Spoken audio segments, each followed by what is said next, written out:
रक्षा मंत्री राजनाथ सिंह रूस के दौरे पर हैं और इस दौरे की सबसे बड़ी खबर ये है कि 1 मिनट में 600 गोलियां दागने वाली अत्याधुनिक AK-203 राइफल अब भारत में बनेगी और इसके लिए भारत रूस के बीच समझौते को अंतिम रूप दे दिया गया है। ये AK-203 राइफल AK-47 राइफल का लेटेस्ट फॉर्मेट है और ये इंडियन स्मॉल आर्म सिस्टम यानी इंसास 5.56 × 45 mm राइफल की जगह लेगा। भारतीय सेना में इंसास का इस्तेमाल 1996 से चलते आ रहा है।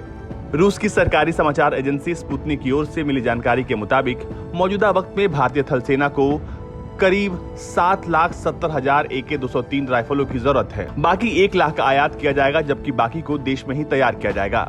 रक्षा मंत्रालय ने इस बड़ी उपलब्धि पर एक बयान जारी करते हुए कहा है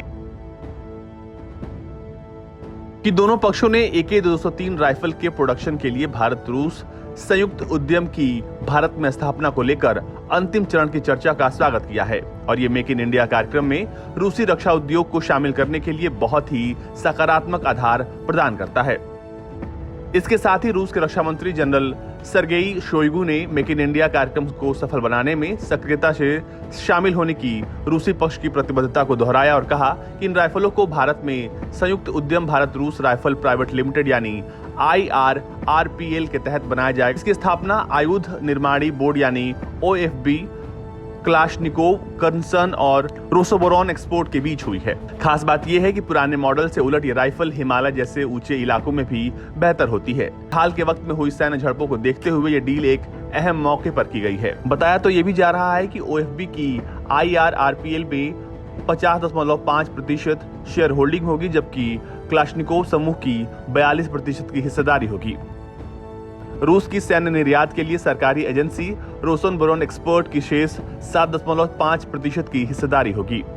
रूस निर्मित AK-203 राइफल दुनिया की सबसे आधुनिक और घातक राइफलों में से एक है। हर राइफल की कीमत $1100 हो सकती है और इसमें टेक्नोलॉजी ट्रांसफर और उत्पादन इकाई स्थापित करने की कीमत शामिल है। ये राइफल्स बहुत हल्की तो हैं ही, इसके साथ ही ये छोटी भी हैं, जिसे कहीं भी ले जाना आसान है। इस राइफल में 7.62 mm की गोलियों का इस्तेमाल होता है। इसे ऑटोमेटिक और सेमी ऑटोमेटिक दोनों ही मोड पर इस्तेमाल किया जा सकता है और इसकी मारक क्षमता 400 मीटर तक है।